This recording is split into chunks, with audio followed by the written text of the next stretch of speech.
What happens when a four-time world champion finds himself third in the standings with a car that's fighting him at every corner? Why are Red Bull's junior drivers suddenly outperforming their flagship team? And could Max Verstappen actually be considering the unthinkable testing his own team's slower car to find answers? Max Verstappen's 2025 season has become Formula One's most confusing puzzle.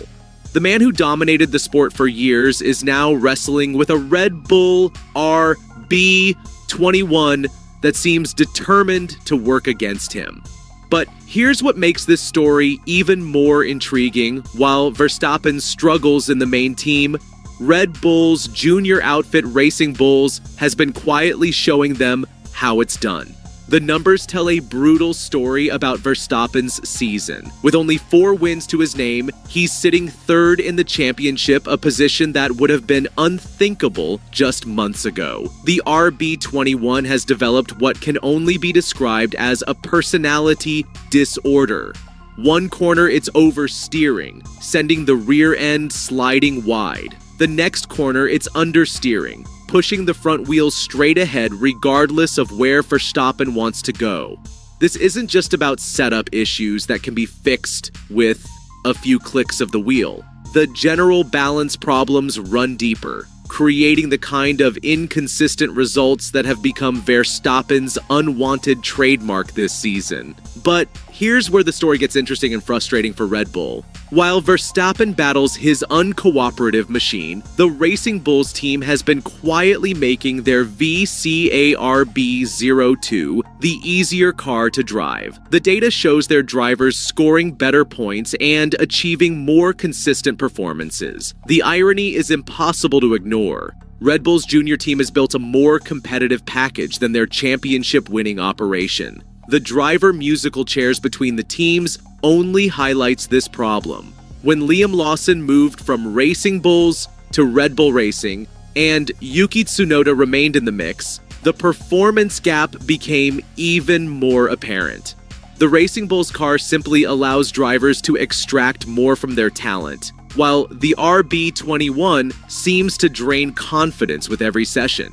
You might think the obvious solution would be for Verstappen to test the Racing Bulls car after all. If it's working better, why not learn from it? The logic seems sound, and whispers in the paddock suggested this might actually happen. But here's where the revelation comes. Racing Bulls team principal Alan Permane has definitively shut down these rumors. According to Permane, there are simply no discussions about Verstappen driving the junior team's car. The door isn't just closed, it's been welded shut. The reasons go deeper than simple team politics. Regulatory issues around team independence create a minefield that Red Bull can't navigate. The optics alone would raise questions about competitive fairness that the sport's governing body would inevitably investigate. When two teams under the same ownership operate, the appearance of complete independence becomes crucial. But there's an even more fundamental problem that makes this solution impossible. The two cars are too different for the feedback to be directly useful for Red Bull's current car development. What works for the VCARB02's aerodynamic philosophy and mechanical setup simply doesn't translate to the RB21's completely different approach. It would be like trying to fix a sports car by learning to drive a truck. The fundamental differences make the exercise pointless.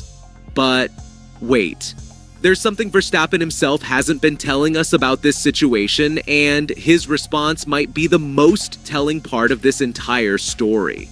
Despite the team's definitive stance, Verstappen himself has remained notably coy about the entire situation. He hasn't publicly pushed for such a test, but he also hasn't dismissed the idea with the kind of clarity you'd expect from someone who's completely satisfied with his current situation. This diplomatic silence speaks volumes about the pressure building within Red Bull. Here's a driver who's proven his skill with that standout win in Japan and solid performances elsewhere, yet he's watching his championship hopes slip away because of machinery that won't cooperate. The competitive implications extend far beyond one season. Every race that passes with Verstappen fighting his car instead of his rivals is a race where other teams and drivers gain confidence and momentum. The psychological shift happening in the paddock is subtle, but significant when the most dominant driver of recent years looks vulnerable. Everyone else starts believing they can win. The focus now remains on getting the most out of their respective packages in their current roles without crossover testing. But this approach essentially admits defeat on the idea that Red Bull can quickly solve their fundamental car problems. They're asking Verstappen to extract miracles from a machine that's actively working against him.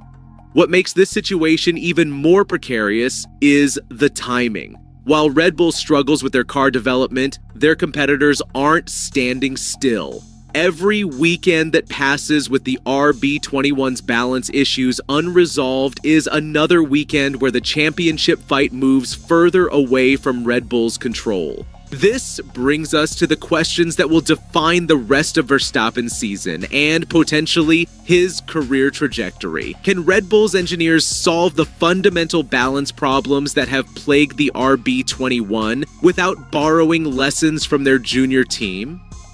The evidence suggests this is becoming increasingly unlikely as the season progresses.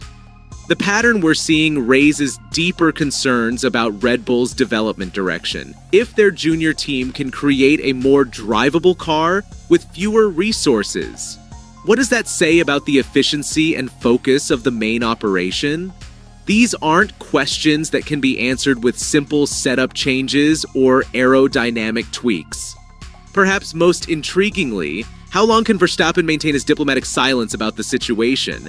Every champion has a breaking point, and watching a more competitive car run under your own team's banner while you struggle for podium finishes would test anyone's patience. The upcoming races will be crucial indicators of whether Red Bull can find their way out of this maze. But based on the current evidence and the definitive stance against cross-team testing, Verstappen may have to rely purely on his own skill to extract performance from an uncooperative machine. The most revealing aspect of this entire situation might be what it tells us about modern Formula One's complexity. When a team can accidentally build a better car for their junior operation than their flagship program, it suggests that success in this sport has become more unpredictable and fragile than ever before. What will you be watching for in the next race? Can Verstappen continue to deliver solid performances despite his machinery? Or will the mounting frustration finally boil over? The answers to these questions could reshape not just this season, but the entire future of Red Bull racing.